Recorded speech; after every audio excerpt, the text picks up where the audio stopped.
بسم اللہ الرحمن الرحیم۔ السلام علیکم پیارے دوستو، روایات میں آتا ہے کہ حضرت عمران رضی اللہ تعالی عنہ اسلام لائے تو کچھ عرصے بعد ان کے والد حضرت حسین رضی اللہ تعالی عنہ بھی مسلمان ہو گئے۔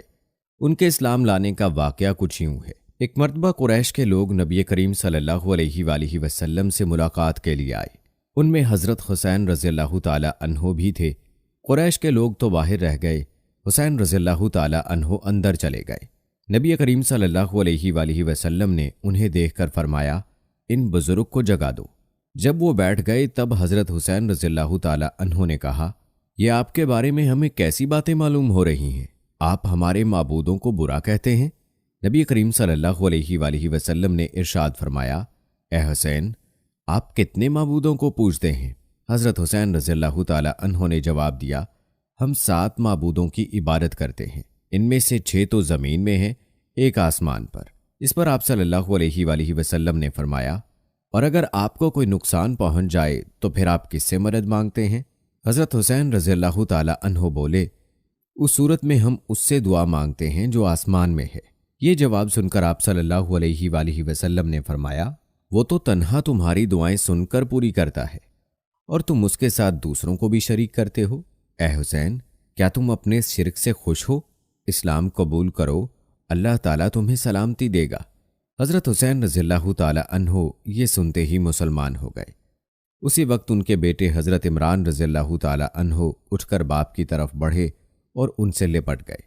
اس کے بعد حضرت حسین رضی اللہ تعالی عنہ نے واپس جانے کا ارادہ کیا تو آپ صلی اللہ علیہ وآلہ وسلم نے اپنے صحابہ کرام رضی اللہ عنہم سے فرمایا، انہیں ان کے گھر تک پہنچا کر آئیں۔ حضرت حسین رضی اللہ تعالی عنہ جب دروازے سے باہر نکلے تو وہاں قریش کے لوگ موجود تھے۔ انہیں دیکھتے ہی بولے، لو، یہ بھی بے دین ہو گیا۔ اس کے بعد وہ سب لوگ اپنے گھروں کو لوٹ گئے اور صحابہ کرام نے حضرت حسین رضی اللہ تعالی عنہ کو ان کے گھر تک پہنچایا۔ پیارے دوستو، یاد رہے کہ 3 سال تک اسی طرح نبی کریم صلی اللہ علیہ وآلہ وسلم خفیہ طور پر تبلیغ کرتے رہے۔ اس دوران جو شخص بھی مسلمان ہوتا تھا وہ مکہ کی گھاٹیوں میں چھپ کر نمازیں ادا کرتا تھا۔ پھر ایک دن ایسا ہوا کہ حضرت سعد بن ابی وقاص رضی اللہ تعالی عنہ کچھ دوسرے صحابہ کے ساتھ مکہ کی ایک گھاٹی میں تھے کہ اچانک وہاں قریش کی ایک جماعت پہنچ گئی۔ اس وقت صحابہ نماز پڑھ رہے تھے۔ مشرکوں کو یہ دیکھ کر بہت غصہ آیا، وہ ان پر چڑھ دوڑے، ساتھ میں برا بھلا بھی کہہ رہے تھے۔ ایسے میں حضرت سعد بن ابی وقاص رضی اللہ تعالی عنہ نے ان میں سے ایک کو پکڑ لیا اور اس کو ایک ضرب لگائی۔ اس سے اس کی کھال پھٹ گئی، خون بہہ نکلا۔ دوستو، کہتے ہیں کہ یہ پہلا خون ہے جو اسلام کے نام پر بہایا گیا۔ اب قریش دشمنی پر اتر آئے۔ اس بنا پر نبی کریم صلی اللہ علیہ وآلہ وسلم حضرت ارقم رضی اللہ تعالی عنہ کے مکان پر تشریف لے آئے تاکہ دشمنوں سے بچاؤ رہے۔ اس طرح حضرت ارقم رضی اللہ تعالی عنہ کا یہ مکان اسلام کا پہلا مرکز بنا۔ اور دوستو، یاد رہے کہ اسی مکان کو دار ارقم کہا جاتا ہے۔ نبی کریم صلی اللہ علیہ وآلہ وسلم کے دار ارقم میں تشریف لانے سے پہلے لوگوں کی ایک جماعت مسلمان ہو چکی تھی۔ اب نماز دار ارقم میں ادا ہونے لگی۔ نبی کریم صلی اللہ علیہ وآلہ وسلم صحابہ کرام رضوان اللہ عنہم کو وہیں پر نماز پڑھاتے، وہیں بیٹھ کر عبادت کرتے اور مسلمانوں کو دین کی تعلیم دیتے۔ اس طرح 3 سال گزر گئے۔ پھر اللہ تعالیٰ نے آپ کو اعلانیہ تبلیغ کا حکم فرمایا، اور اعلانیہ تبلیغ میں ابتدا آپ صلی اللہ علیہ وآلہ وسلم کے اپنے خاندان سے ہوئی، جس کا تذکرہ ہم آگے چل کر کریں گے۔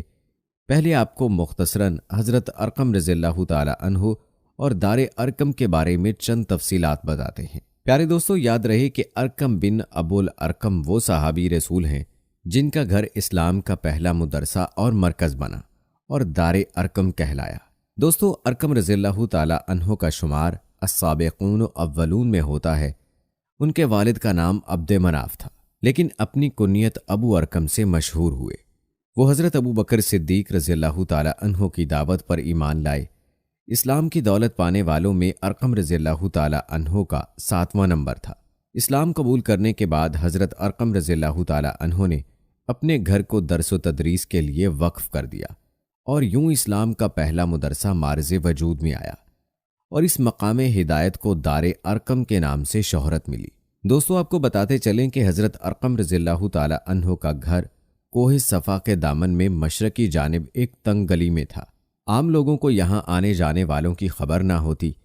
ابتدائی اسلام میں آپ صلی اللہ علیہ وآلہ وسلم اسی گھر میں نشست فرماتے تھے۔ اس وقت قریش کی طرف سے ایذاؤں کا خطرہ تھا، اس لیے آپ نے مشرکوں سے مخفی رہ کر دعوت حق کو پھیلایا۔ آپ دار ارقم رضی اللہ تعالی عنہ میں حاضر ہونے والے مسلمانوں کو اسلام کی دعوت دیتے اور یہ باہر جا کر آپ کے ارشادات عام کرتے۔ اس طرح دار ارقم کو پہلا اسلامی مدرسہ یا پہلی مسلم جامع کہا جا سکتا ہے۔ روایات میں آتا ہے کہ جب اہل ایمان کی تعداد 38 ہو گئی تو حضرت ابو بکر رضی اللہ تعالی عنہ نے ایمان کا اظہار کرنے پر اصرار کیا۔ حضرت صلی اللہ علیہ وآلہ وسلم نے فرمایا، ابھی ہم قلیل ہیں۔ ابو بکر رضی اللہ تعالی عنہ اپنی بات پر زور دیتے رہے تو آپ صلی اللہ علیہ وآلہ وسلم مسلمانوں کو لے کر بیت اللہ کے گرد پھیل گئے۔ حضرت ابو بکر رضی اللہ تعالی عنہ کھڑے ہو کر خطبہ دینے لگے۔ انہوں نے مکہ والوں کو اللہ رسول کی دعوت دینا شروع کی تھی کہ مشرکین ان پر اور سامعین اہل ایمان پر جھپٹ پڑے۔ دوستو کہتے ہیں کہ عتبہ بن ربیعہ نے اپنی بھاری جوتی اتار لی اور حضرت ابو بکر رضی اللہ تعالی عنہ کو پیٹنے لگا۔ ان کے پیٹ پر چڑھ کر جوتے کے کنارے سے ان کے چہرے پر اتنی ضربیں لگائیں کہ آپ رضی اللہ تعالی عنہ کا منہ سوج گیا اور ناک اس میں چھپ گئی۔ اسی دن حضور صلی اللہ علیہ وآلہ وسلم کے چچا حمزہ رضی اللہ تعالی عنہ اور ابو بکر رضی اللہ تعالی عنہ کی والدہ ام خیر رضی اللہ تعالی عنہا نے اسلام قبول کیا۔ مخلصین اہل ایمان کی تعداد 40 ہو گئی تھی۔ دوستو یاد رہے کہ حضرت ارقم رضی اللہ تعالی عنہ ان چند صحابہ کرام رضوان اللہم اجمعین میں شامل تھے جو پڑھنا لکھنا جانتے تھے، لہٰذا آپ رضی اللہ تعالی عنہ کو کاتب وحی کا درجہ بھی ملا۔ ارقم قریش کے اہل دانش میں سے تھے۔ ارقم کا خاندان ایام جاہلیت میں مخصوص عزت و اقتدار کا مالک تھا۔ ان کے دادا ابو جندب اسد بن عبداللہ اپنے زمانہ میں مکہ کے ایک نہایت معزز اور مقتدر رئیس تھے۔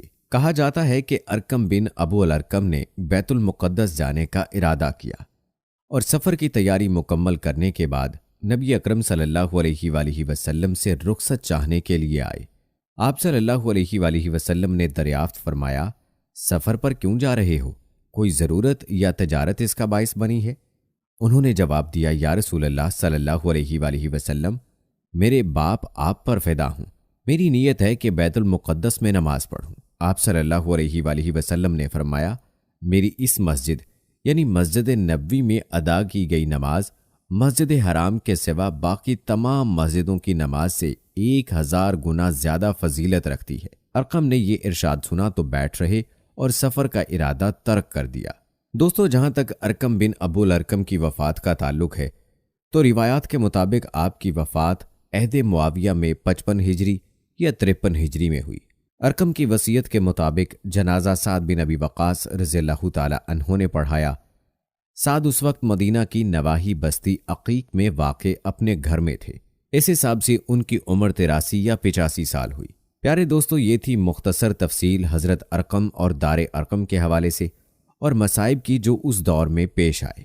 یاد رہے کہ یہ دور اسلام کے لیے مصائب ہی کا دور تھا اور کفار اور مشرکین مسلمانوں کو تکلیف پہنچانے میں کوئی موقع کوئی کسر نہیں چھوڑتے تھے۔ دوستو چلیے اب بات کرتے ہیں اعلانیہ تبلیغ کی ابتدا کی۔ تو یاد رہے کہ اعلانیہ تبلیغ کی ابتدا بھی دار ارقم سے ہوئی۔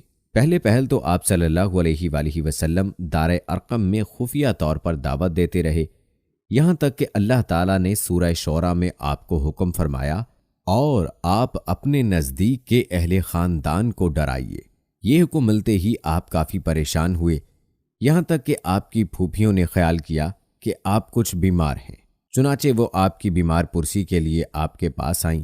تب آپ نے ان سے فرمایا، میں بیمار نہیں ہوں، بلکہ مجھے اللہ تعالیٰ نے حکم دیا ہے کہ میں اپنے قریبی رشتہ داروں کو آخرت کے عذاب سے ڈراؤں، اس لیے میں چاہتا ہوں کہ تمام بنی عبد المطلب کو جمع کروں اور انہیں اللہ کی طرف آنے کی دعوت دوں۔ یہ سن کر آپ کی پھوپھیوں نے کہا، ضرور جمع کریں، مگر ابو لہب کو نہ بلائیے گا، کیونکہ وہ ہرگز آپ کی بات نہیں مانے گا۔ ابو لہب کا دوسرا نام عبد العزیٰ تھا۔ یہ آپ کا چچا تھا اور بہت خوبصورت تھا، مگر بہت سنگ دل اور مغرور تھا۔ دوسرے دن نبی کریم صلی اللہ علیہ وآلہ وسلم نے بنی عبد المطلب کے پاس دعوت بھیجی۔ اس پر وہ سب آپ کے ہاں جمع ہو گئے ان میں ابو لہب بھی تھا۔